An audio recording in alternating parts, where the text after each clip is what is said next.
గంతొక్కు సింగారం మునుపు ఎప్పుడు వినపడని మధురిమల మొదట చెలిమి శృతిలో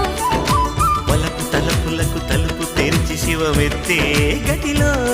జత గీతని జలపాతని జతులాడే లయలో దాయమ్మ దాయమ్మ నా ఒళ్ళు దాకోవమ్మ గాలైనా చేరలేదమ్మా